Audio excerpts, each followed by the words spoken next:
going on? Right now, I am coming to you from Omaha, Nebraska. And, you know, there's certain places where I go and I'm like, I remember being here, but I couldn't put my finger on it. And sure enough, when I showed up, this is one of those places where I must have played here, oh my God, 15, 16 years ago. And I had my nephew who was really young. He was going through some issues and I brought him on the road. It was funny, like almost every tour that I would do was always called the new therapy tour. It was either a nephew or a niece or someone was coming on the tour to we can clear our heads and just talk life and get things going. And so showed up. The club is amazing. It's the Funny Bone, run by Colleen. She has tremendous stories. She was telling me that Seinfeld played there, and she was really young. She's been there 30 years, and she said he got there and he just found out his pilot was picked up, and he took everyone out, like bought them, sushi or whatever.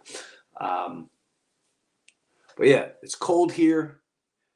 Something really cool that I want to tell you guys about. I've been video recording almost every show. A lot of the places I have, they have cameras and a system where it sounds amazing. So I am going to be releasing those. A lot of it will be Patreon, which if you haven't signed up yet, now's the time to do it. If you want to see my comedy special, Somebody Had to Say It, go to Patreon, Jim Brewer, Somebody Had to Say It, and then take whatever tier you want. You can take the lowest tier, which I think is $15.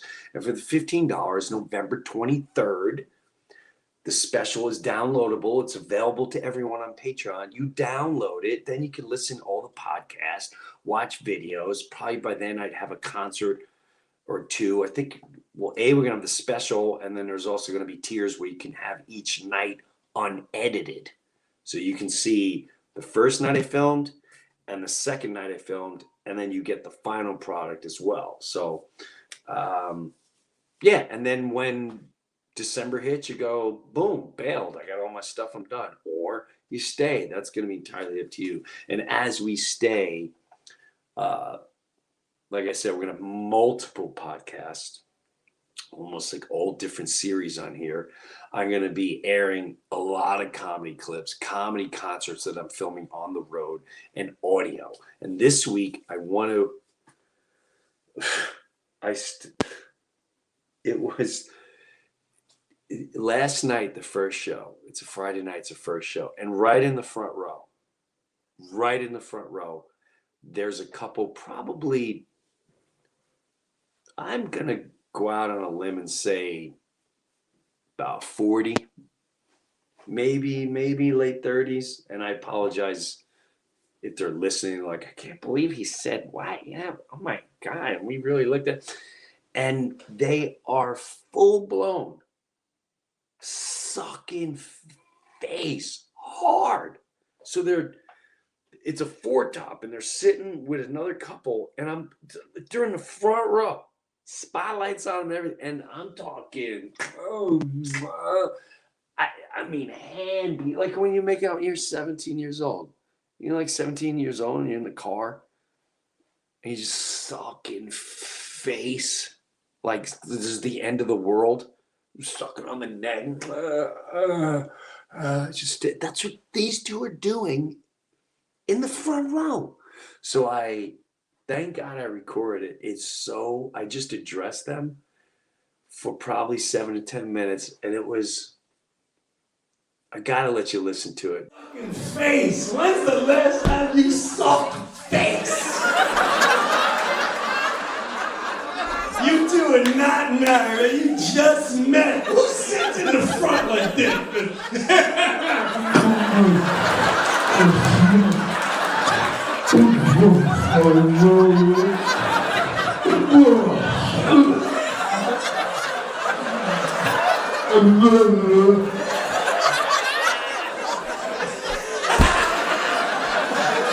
Is that your friend?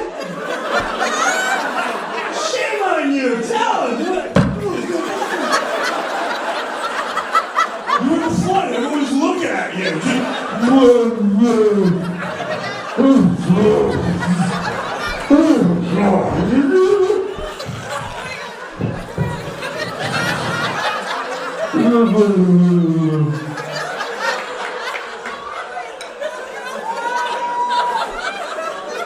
for you. Yeah, keep drinking. You'll be happy tomorrow. Where's my credit cards? Are there pictures of me on the internet? Sister's gonna be going, Jesus Christ, you're all over TikTok, Carol. You even know what room you're in, for Christ's sake. How old are you now? Grow up, goddammit. The kids are watching. I know you're going through a divorce, but for Christ's sake. In the front row, filling each other up, while the whole show's watching? Jesus Christ! I get it if you're in the dark, but you're in a spotlight. You got to understand, when you hear the howling of laughter, I'm actually imitating them. So you'll hear me address them, but at the same time, you're like, why are they laughing so hard? Because I'm imitating them. So I'm going to work on that today. So today, I'm also going to have a comedian on. I've been touring with him for a long time. And before we get to him, we had something planned today, but then when I toured with Joe Sib, Joe Sib's California guy, grew up near the Bay Area, total California. Like, he's a grown up that says, dude, rad, and bro, dude, rad, bro. To the point where the first time I met him, I don't know if it was fake. I never heard anyone really talk like that, but he really talks like that. He's totally California. So he always is lively, and we've become friends. I've watched his life over the last couple of years go through changes, and I want to talk about that a little bit. I think a lot of you can relate to what he's been through. And on my own little journey, and so the two of us started talking the other night. Sometimes we go to, he likes martinis and Dean Martin, and we both like that. We do Sunday sauce days. If we're on the road and we get an Airbnb, we make sauce and we play Dean Martin and Sinatra and all this, and so we just, we like just enjoying life, taking life as it is. So I've been getting these cluster headaches. Look them up. They're horrifying. They're called cluster headaches. I'm actually on something right now that has been absolutely amazing. I don't want to talk about it yet until I know. I mean, it's going on 2 weeks, and if I told you the pain of a cluster headache, it's nicknamed the suicide headache. So and I'm being dead serious. It is horrifying. So because of that, I can't really go out and have a cocktail. I can't really. So Joe's like, man, let's go. So what we did, where we're staying here in Omaha, they have a indoor pool at the hotel. And we asked the front desk, can we hang out I know it's late at night, and I was like 10:30, 11, but can we go hang out in there? We won't bother anyone. We went in there and we started talking. And Joe will probably not want to. This is when your friendship goes to a new level. When a guy busts tears out in front of you because he's emotional about what he's talking about, you broke ground. You broke ground. You've now went to a new level of friendship. You're in a whole new. You're like borderline brother world, and he's very close to his dad, and he's got this whole thing. He's like, dude, I don't know what I'm gonna be like when my dad goes, and we're gonna get into all of that. And I started telling him, there's a lot of people, especially my age, that are losing their parents or taking care of their parents. And I tell you, I know you don't see it now, but I tell you, the minute you let it go and you let yourself heal and you go through the emotions, if I could have said this, I should have said that, and all that jazz.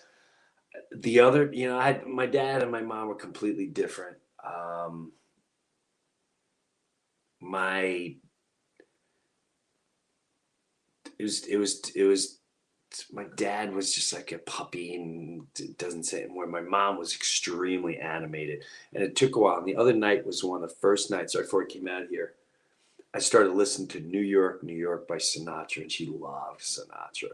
And I put on my headphones. I was the only one in the house. It was late at night. My wife was in Philadelphia getting her treatment up at UPenn, and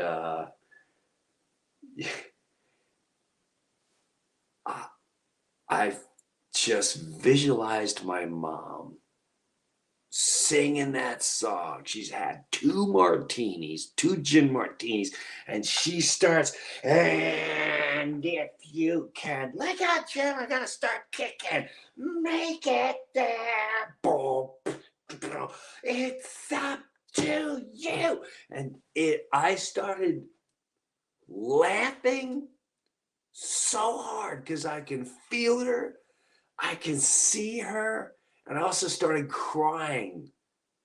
I was like, oh my God. It's not that I miss her. I mean, I miss her, but it's that I forgot how amazing you are. I know I look at some other bad things, but God dang, you were fun and amazing. So I know some people have lost people. There's always, if you allow that in, it gets pretty amazing. I know we're starting off like all heavy and stuff, but I don't care.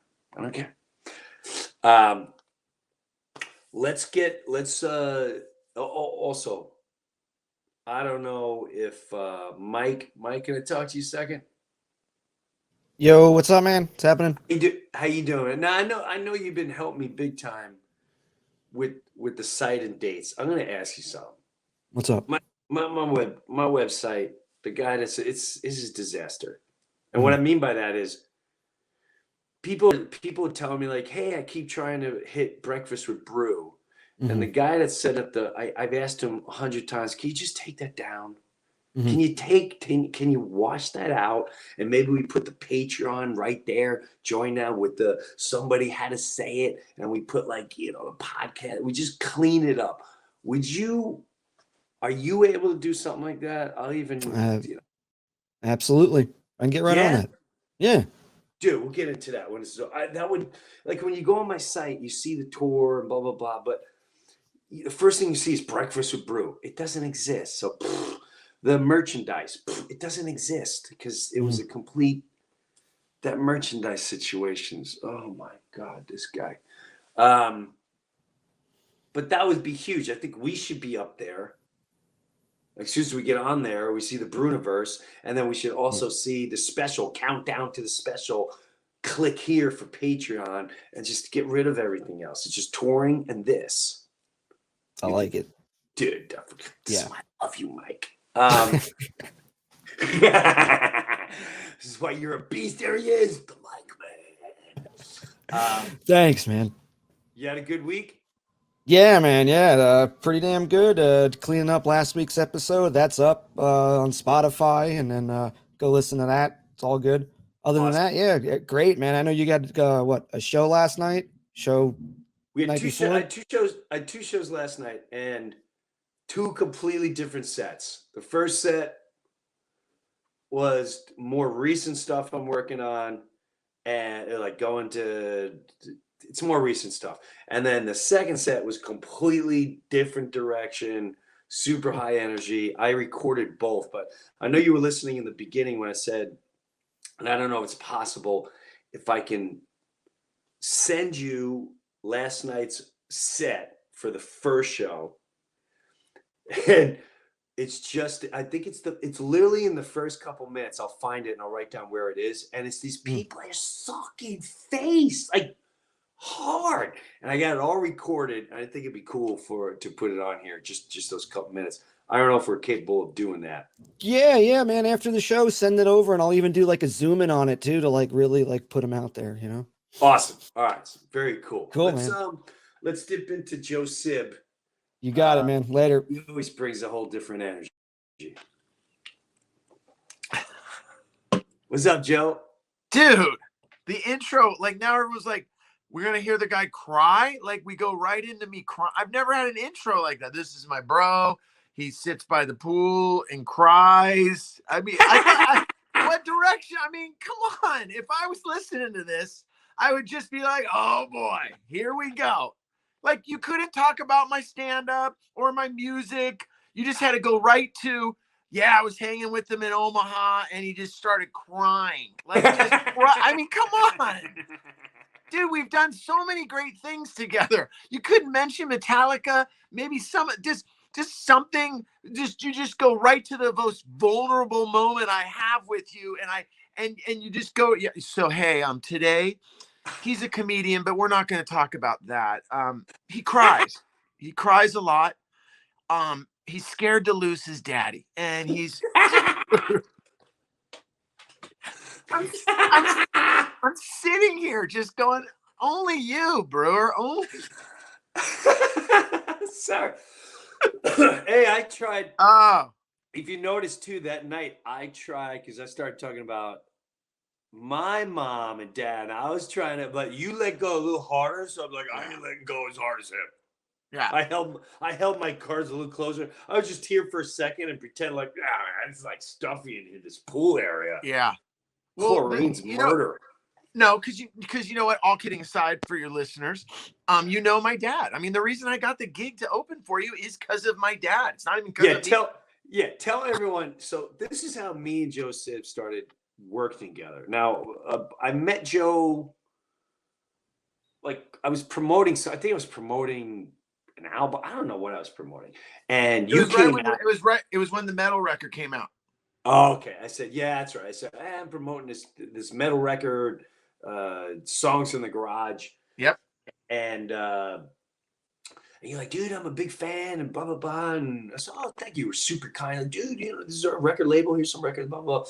And that's the last time I met you.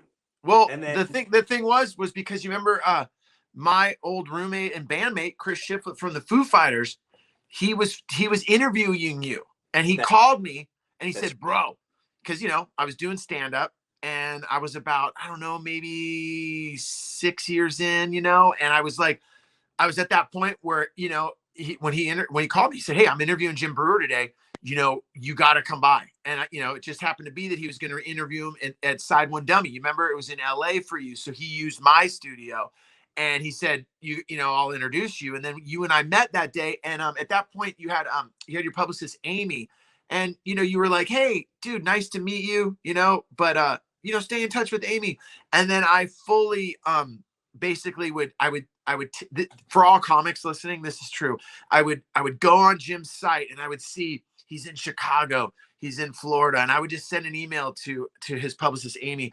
And I would be like, hey, it just happens to be, I'll be in Chicago on November 4th, which I wasn't going to be there, but I would say that I was, because I was hoping they'd be like, you should come down, you should do a spot. And, at that point, it never came together, but I did the same thing once for a show in San Diego. And then Amy actually hit me back and said, hey, you know what? We need an opener. And that was when I got the gig, but I brought my dad. So, I don't know anything about Joe Sib. I go to this theater in San Diego. What's the theater? It was it's a huge music venue. It was awesome. All right. So I go in this theater and I go in the green room and the dressing room and I'm hanging out. And then all of a sudden I go to the bathroom and then I'll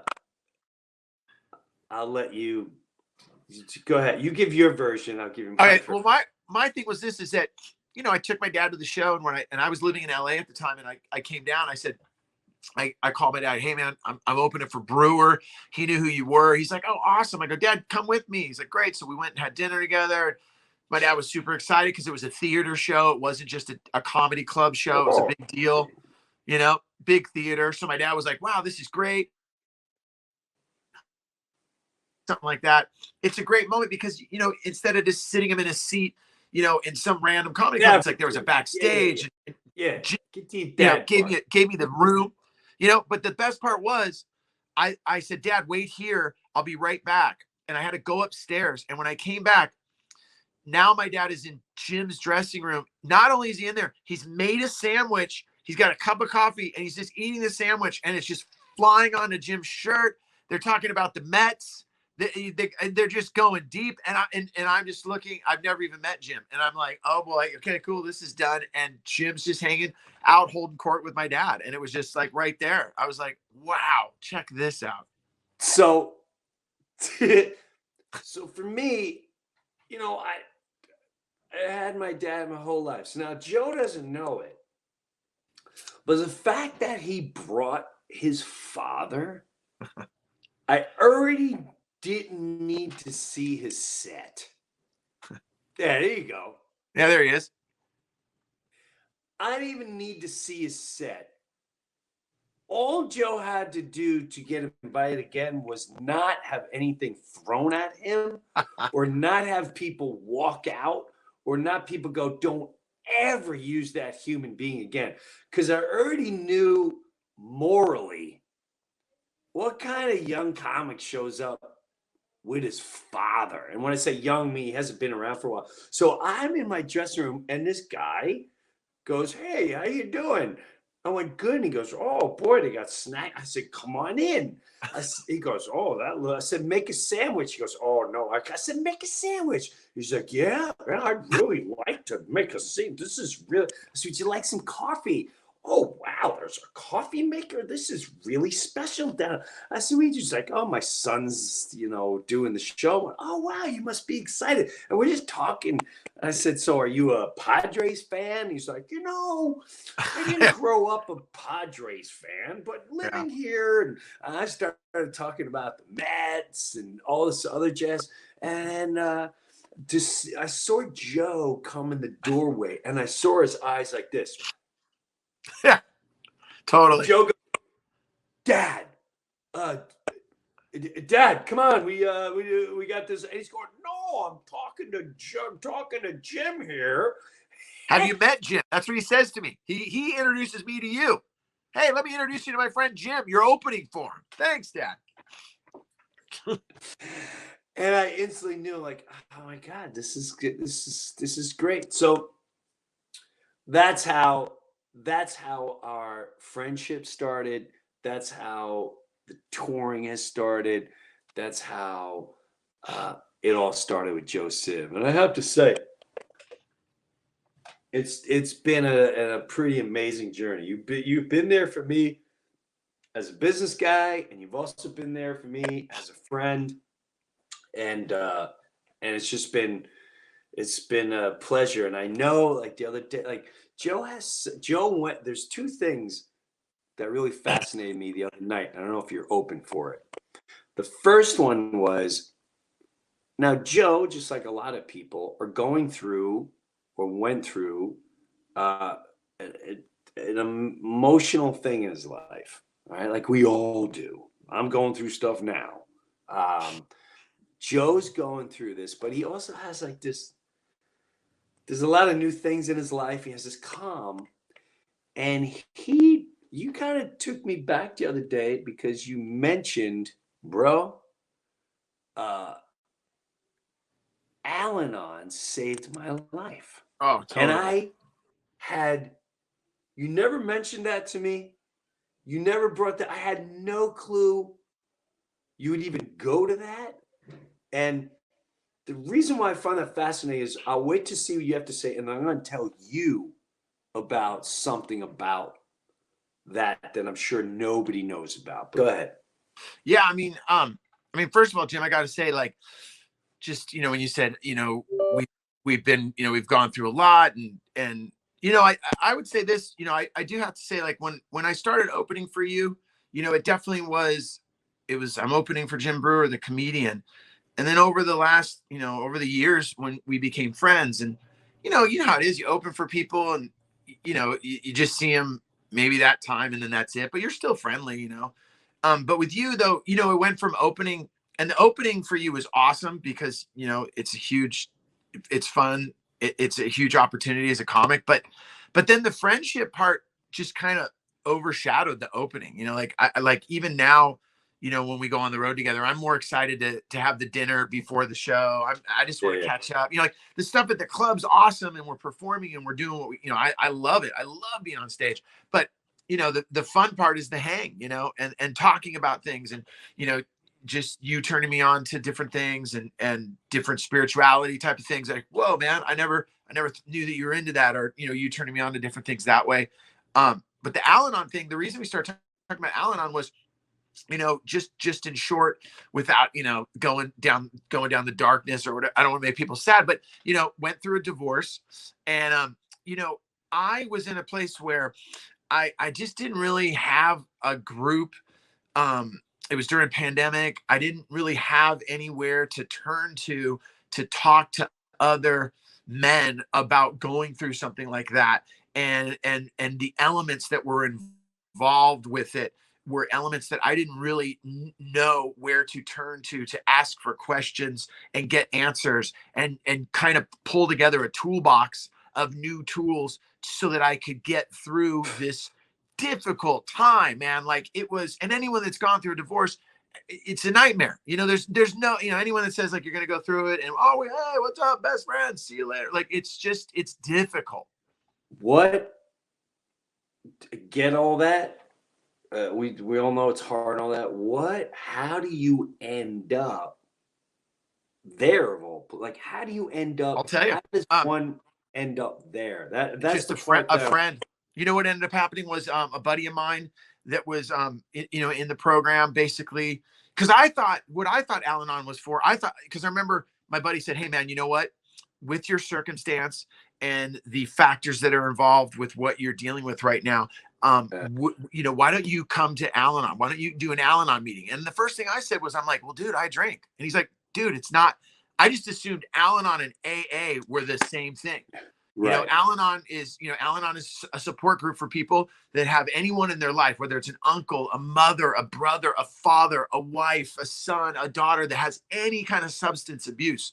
And for someone like me that has never done any drugs and, me, I like my beer, my shot of tequila, woo, what's up? Like, I don't know the sickness and the disease that someone that I could love so much is going through, And what ends up happening was I needed some guidance and some tools and some support to figure out how I can maneuver in that world. And when my friend from Al-Anon suggested to go, when I said to him, I thought, dude, I drink. He's like, it's not for that.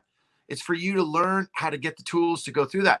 And what ended up happening with Al-Anon for me was it was all on Zoom too, because you got to remember it was pandemic, still pandemic. So I'll never forget the first meeting I went to, I sign on just like this.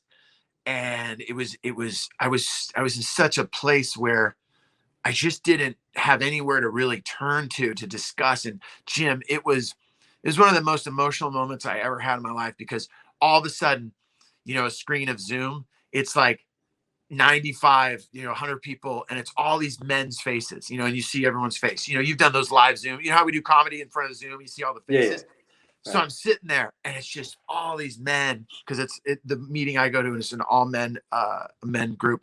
And I started hearing these guys share, and I started hearing the stories, and I started hearing so many similarities that were I felt.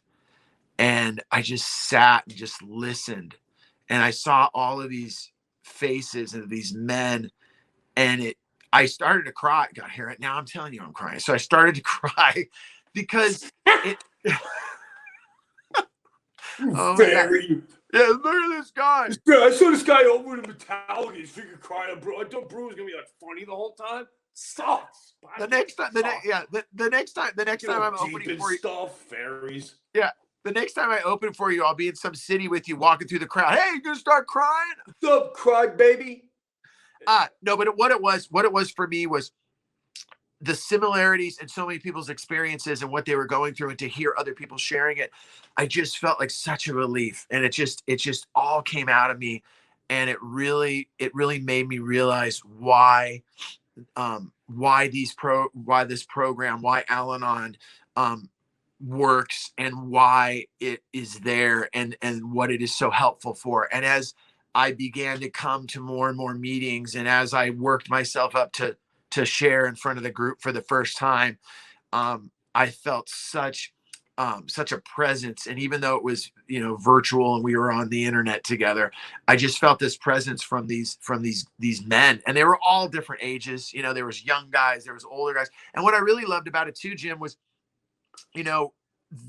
after I started coming to the meetings, I really developed a friendship with a lot of the people there, where we could, reach out to one another and talk about different situations.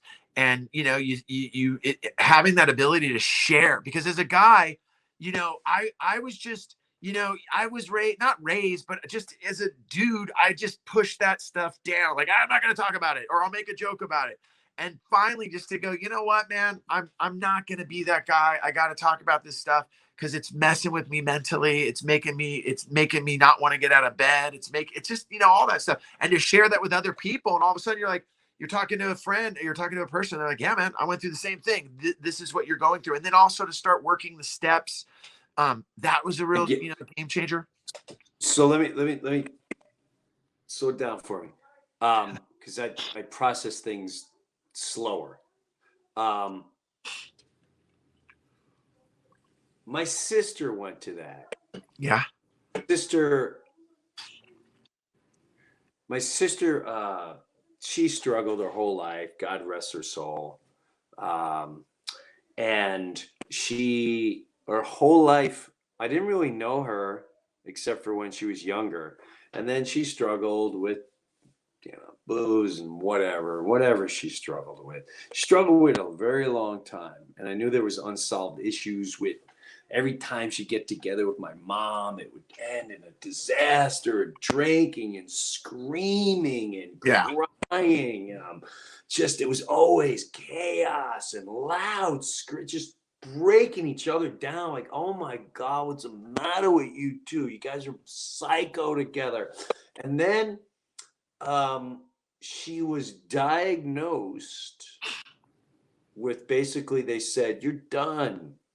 You're done. You get a couple months. The only way you can survive is we're gonna put you on this trial, and you can never drink again.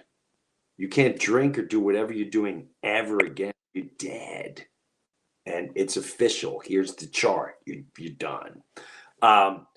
And during that time, she started telling me about Al-Anon. And she was like, Jimbo, you need to go to Al-Anon. I'm like, no, I don't. She's like, no, you really, Jimbo, change your life. And I went, I appreciate where you're at, and I think it's amazing for you, but I'm not in your place. But she wanted to share it so much. And I remember her visiting me in New Jersey, and I could honestly say, throughout my whole existence of knowing my sister, who I had a deep soul bond with, it was good, it was bad, it was tragic, it was every emotion. It was the first time I saw my sister in years. She was filled with joy. She was filled with pure innocence and love. And it was absolutely, I had to leave the room because I started crying, because I went, oh my God, her soul has been healed. And it was going to Al-Anon. And I don't know what, and I am so blessed. I was heartbroken after, because soon as the doctor said, hey man, you're cured, by the way, we were done with Al-Anon and went right back on the rails. And then it led to her not being here. But for that moment in time, I will, out of all the yuck and the madness and the chaos and the fear and whatever she struggled with, that moment in time that I got to see my sister, I have to say it was because of Al-Anon. And it's such a beautiful moment. It's such a beautiful moment in my time. Is it a higher thing they want you to connect with? Is it just a good No, person thing? Is it you, like you said, you start seeing like, oh, I thought I had it bad. That person, oh my God, it's not just me. It's everyone. Is it more of that? Is it, I mean, I you don't think, have to give it up, but yeah. I don't know anything about it, but I could say for what it did for my sister when she was there, changed her life for that short moment in time. Yeah, I mean, I think for everyone it's different. The thing about Al-Anon is there's definitely and I can't speak on AA because I've never gone any of that, but with Two different. Al-Anon, Yeah, so for Al-Anon, for there is definitely a focus on a higher power, and they always say, the best thing about Al-Anon that I love about it, and I'm I'm not here to tell tell your listeners, hey man, No, go I to know. Al-Anon, but what I would say is this, is that the best thing about Al-Anon is they say it all the time, like, take what you want and leave the rest. Like, there's parts, like, it happens all the time where, like, someone's like, they'll be saying something like, they'll be suggesting something like this, and you might be like, yeah, that's not really for me. But you know what? I really like that. It's like, imagine going to a buffet in Vegas and you're like, oh, damn, dude, I love spring rolls. I'm not really a fan of ravioli. I'm going to leave that over here. Oh my gosh, I love stir fry. I don't know if I like shrimp. Like, you can just go there and pull in what you want. And they encourage that. Like, is there a talk about higher power? Absolutely. But they say, let it be your higher power. Like, we don't, it's like you're sitting around Right. and they're just saying you have to be, it's like, hey man, how about we do this? See if you can believe there's something bigger than you. That's Bigger just, than there you go. And you know what? That to me was so inviting. That to me, I learned different things. Like, there's a term that I learned, it's called being emotionally sober. Being emotionally sober. Dude, we talked about take, the other day. We started talking about our kids, and I brought something up to you, and I went, and it's not easy. Teenagers will emotionally destroy you. They'll drain you. They'll Totally. divide you from your wife. And so hold on that thought. I remember I started telling you the best tactic that has helped me is, even though it's your child, I have to emotionally detach from, this is my child talking. This is someone that I care for, and I'm going to give them advice the way I would give a complete stranger or my friend Larry or Jimmy and their child. You know what? I'm going to tell you straight up, because I have nothing to lose here, how you should handle the situation. But sometimes, because we're emotionally attached to the child, you got too many, you're saying the wrong thing, you're making the wrong decisions. They're all emotional decisions. You have to detach. And I thought that was fascinating when I told you that. You're like, dude, that's an Al-Anon thing. Yeah. You just said an Al-Anon thing. Yeah, it's basically the phrase that a lot of us will say is detach with love. Detach with love. Yeah. And a lot of times, bro, I'll be honest, it's a lot easier just to detach. Like, I'm out. You know what? I just detach. What I've had to learn is, what I've had to work on with myself is detaching with love. You can have someone in your life that you love so much, a sister, a brother, a son, a daughter, someone that you love, and you're like, I love you, but I'm going to detach from what you're doing because I can't help you continue to live that way. I love you, and like, check it out, bro. I am down. Like, hey, if you need to call me, you need me, I'm there. But check it out. I'm not going to facilitate you living that way. I'm not on that team. So check it out.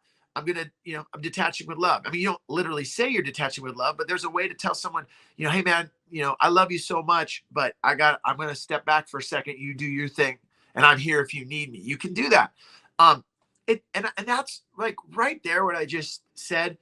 Detach with love, being emotionally sober. I mean, dude, I know this. I'm not an alcoholic. I can say I'm not an alcoholic, but dude, I know this. There's been plenty of times I haven't been emotionally sober.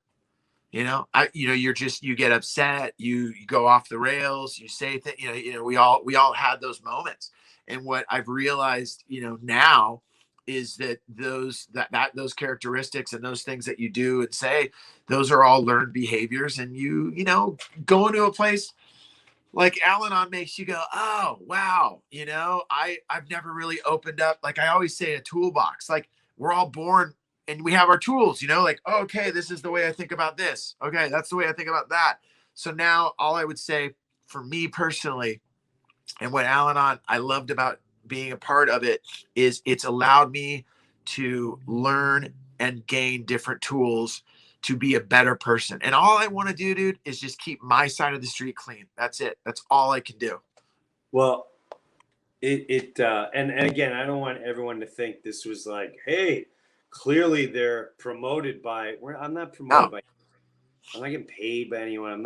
I'm just fascinated by human stories. And when they're real, I like to, you know, let's be real. Let's not pretend what it is. Like if someone's sick and they take something to make them better, I like to hear about it. If someone's going all that I'd love to say is this. I would love to say this because I'll say it, and I'll say this for anyone that's listening right now, and whatever you're going through, whatever you've had in your life, if there's been any blip that you're like, oh yeah, you know, well, you know what, I am kind of dealing with something like that. All I'm saying is this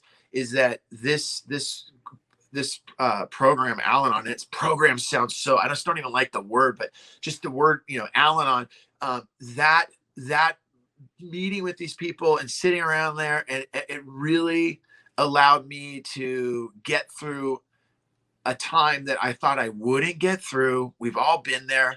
And I'm on the other side of it. And I would be total BS if I didn't share that. And that's all I want to do. If anyone else could see this and say, hey, I want to go, I would just go try it. That's it. That's all I would say. All right. Well, let me ask something. Yes. Because every time I talk to you or have talked, the reason why that completely threw me off is because you talk about your struggles, but you also put on this persona.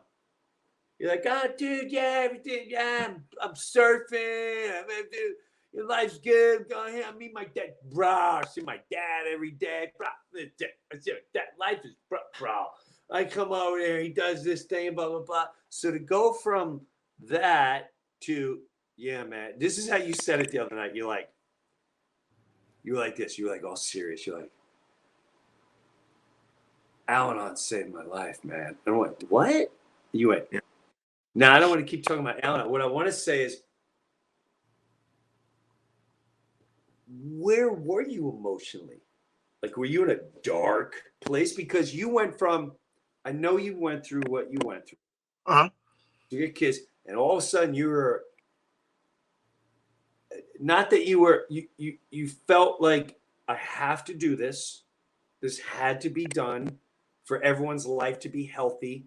Absolutely. We'll figure it out. And the last I thought, like, oh, dude, when was because clearly someone approached you. Well, I actually, for me, what happened was this. I was just cruising through and I was doing what you were saying. Hold on 1 second. Yeah. 1 second. I want to turn. Hold on 1 second. Okay. There. I'm hanging in there. Hey, just so you guys all know right now, I love that we're talking about Al-Anon, and it looks like I'm drinking a Guinness, and I'm drinking, they gave us these drinks the other night, Liquid Death. Once again, not a sponsor of the show or anything like that. But I feel bad that, like, I'm talking about Al-Anon. It looks like, dude, is this guy drinking a Guinness right now? Like, what time is it where he's at? Yeah. No, but what I was going to say was this. For me, I was lucky enough that I had a buddy of mine that was a part of Al-Anon. And, you know, just like I would talk to you, just like I would talk to my other friends, you know, I have my support group of bros. Hey, man, I'm going through this divorce. Hey, I'm doing this. Hey, you know, like, oh, my God, you know. And this one guy was just like, this one buddy of mine said, hey, can I suggest something? And I said, dude, yes. And he was like, dude, we get together. We got this Al-Anon meeting in Zoom. Check it out. You know, I don't know. I think you might dig it. And I was like, really? And it was just that. There was no like, hey, can I talk? There was nothing. And I dropped in. And all I got to say is this. I dropped in and it just felt right. It just was like, I can get my head around this. And it was cool. And it really, and like I said, it really allowed me to just get some tools to maneuver in an area that I had never maneuvered in before. It'd be no different, dude, if like, we paddle out surfing and you're like, dude, what kind of board do I wear a wetsuit? Where are we going? I got the right gear. Got it. Well, I think it's good to see you, and it's good to. I'm glad you're going through that, and we'll get into your dads and all that. Keep enjoying hanging out with your dad. I'll see you before tonight's show, and thanks for coming on and hopping along. Absolutely, thanks, brother. I'll see you later, Joe. Later, bud. This is Joe Sib. He is, by the way, he's like a promo machine. I've never, like, he'll go on stage and go, oh, by the way, I'm back here in 5-6 months, and he's working it's really, he knows how to promote. He knows he helped me a lot with my sets that led up to my special. Somebody had to say it. And, I struggled with a angry tone during my special. I'll be the first one to tell you that. And I never was an angry comic. But the last year and a half, 2 years, I struggled with some anger. I get angry when I feel that humans are taken advantage of, whether it's mentally, physically. I have a serious, like, I get really, it really gets under my skin. And I would try to present that in a comical way. And a lot of times it came off like, he worked it. He's like, bro. Matter of fact, I saved, and I think I'm going to play it before my special.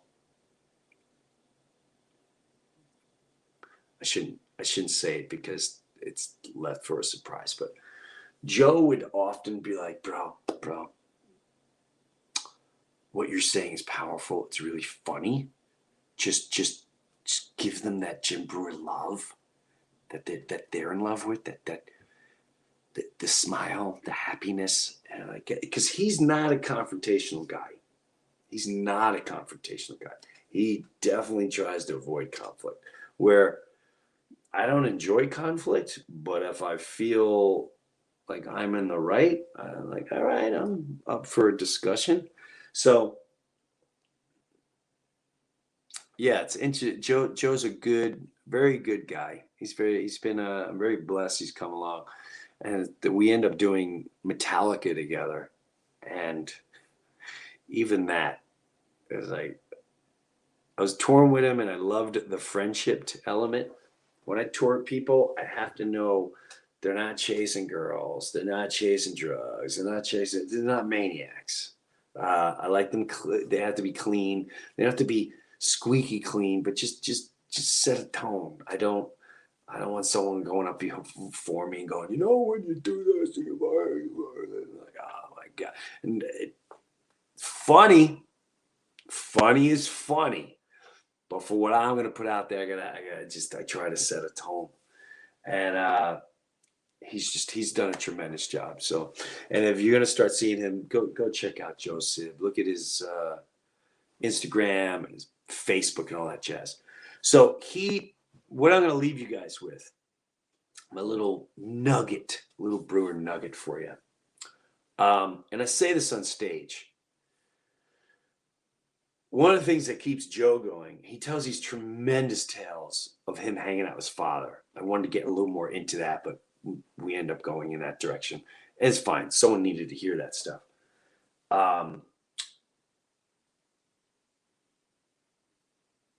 If you have the chance, because he fears, just many of us fear, that someone's going to be gone in our life. It's part of life. There's nothing you can do about it. We're all on borrowed time. All our days are numbered. We just don't know what page it's on. Today we're gonna get these 2 and these 4 and this 5. We don't know. But I will tell you this: if you have the opportunity to be there and hold someone to the end, don't fear it. Don't fear it.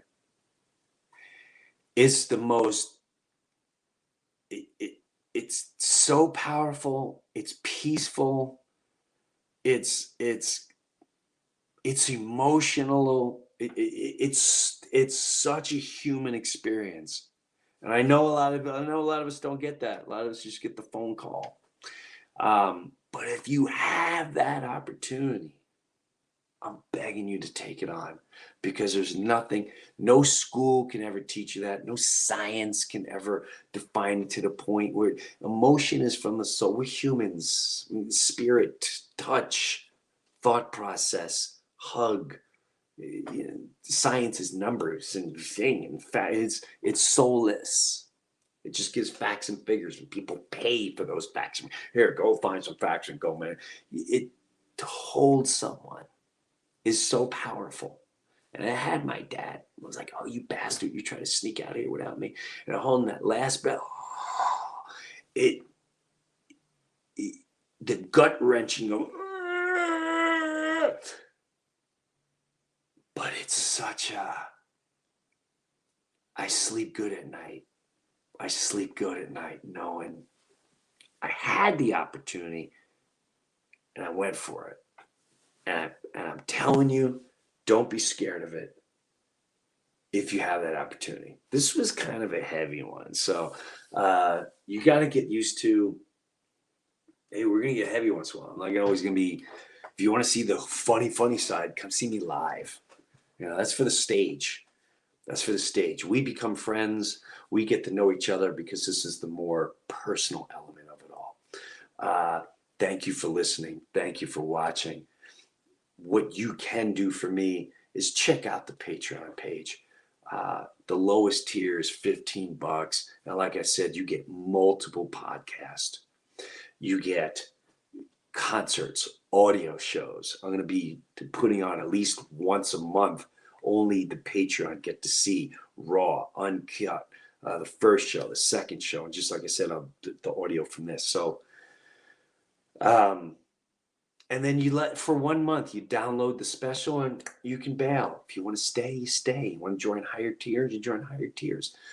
I don't want to be part of I have to keep my money where my mouth is and my mouth where my mouth. The corporate world, they're not my style. And Patreon is the only place where I don't have to worry about someone going, she didn't say that. And so that's why that is the element. So we're growing together. We're starting anew. It may not be perfect now. I enjoy what's putting out there. The fans seem to enjoy it. So if you have a chance, check it out.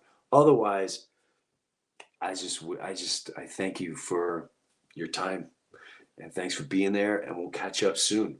So check out, I'll see you guys next week. Check out the website. And if we have it, here's that audio. Again, a lot of times you're going to hear just like roaring laughter. It's me. Just visualize me.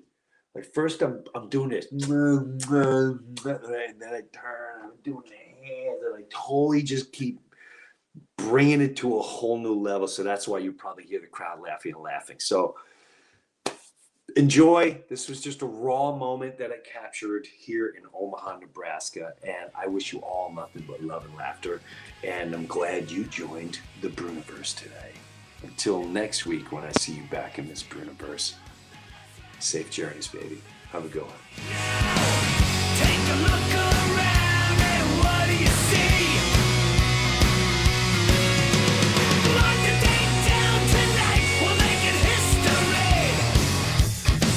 Jim Brewer! This is gonna be a Broadway play in 3 years. 6 foot safe! You look great, Grandpa. Take out your cameras for selfies, because Jim wanted his head sticking out the edge of the cannon. Oh my God, I love these. Sexist, racist, rights, gay rights, people rights, human rights. For what you are about to receive! And may you all have love and laughter in this crazy lifetime we're living. Nobody